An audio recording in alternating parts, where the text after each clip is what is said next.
This is non-farm versus household employment. Households in the green, non-farms in the purple.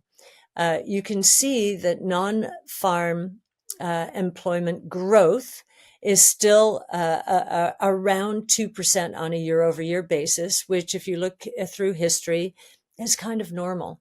But if you look at the household employment numbers, that growth rate on a year-over-year basis is down to zero.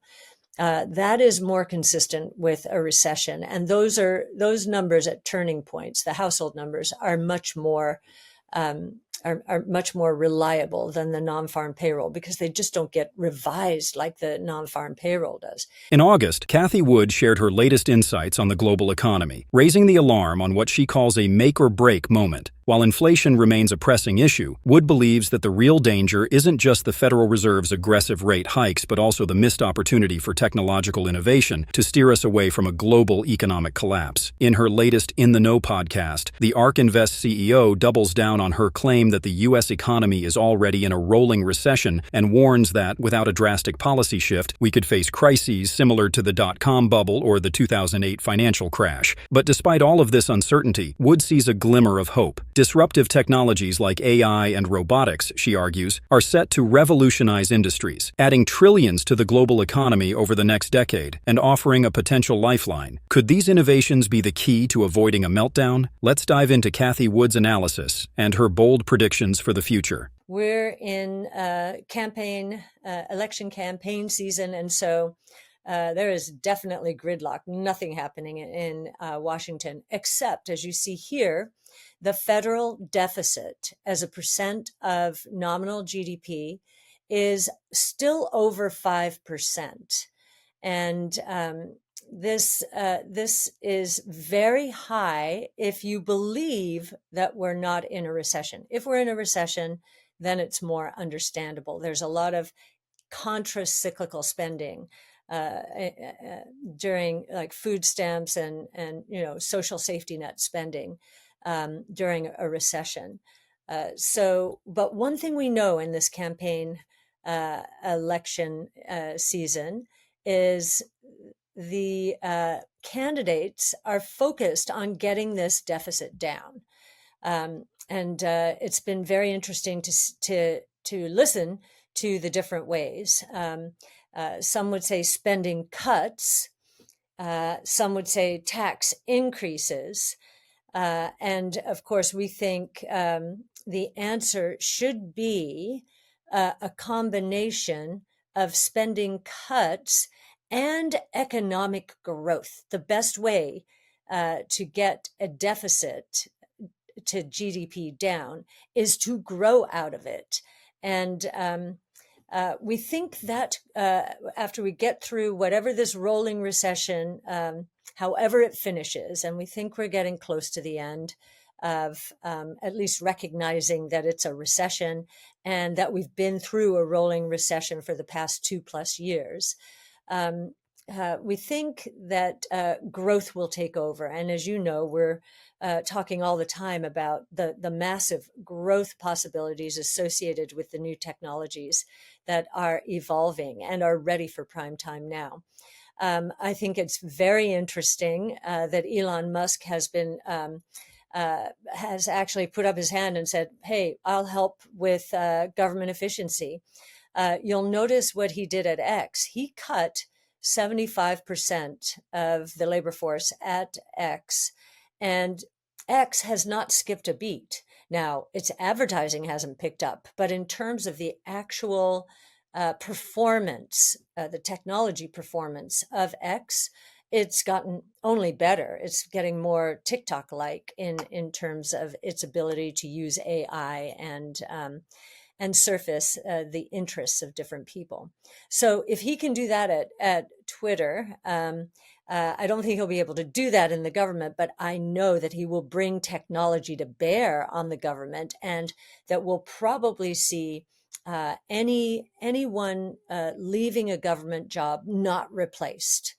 And I think the attrition could pick up if there are more interesting jobs, or more, I should say, more productive jobs created in the private sector.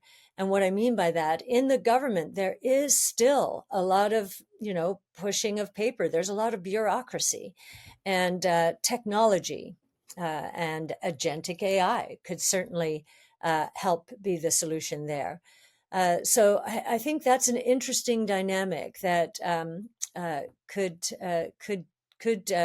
do wonders to solve the bloat that we're seeing in the government sector right now. According to recent reports, U.S. consumer prices rose only slightly in August, but rising costs for housing and services have economists concerned that inflation may remain stubborn. This has dampened hopes for more than a small rate cut from the Federal Reserve in their upcoming meeting. According to the Labor Department's inflation report, the Consumer Price Index, CPI, grew by 0.2% in August, which is consistent with both the prior month's data and economists' predictions. Compared to June and July's 0.2% rises, food costs increased by just 0.1%. The CPI increased 2.5% year over year, which was 0.4% less than July's figures and the weakest increase in nearly 3 years. Cathie Wood believes these figures offer some relief for the economy, which she expects to improve further once the Fed begins cutting rates next week. Wood is confident that inflation won't be a major issue for much longer, paving the way for the Fed to launch another round of aggressive quantitative easing, which could drive asset prices higher. Let's dive deeper into her analysis. You can see the yield curve had been flattening and then inverted,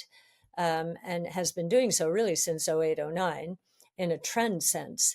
But you see what happens after an inversion and a move back above zero, so that short rates are below long rates.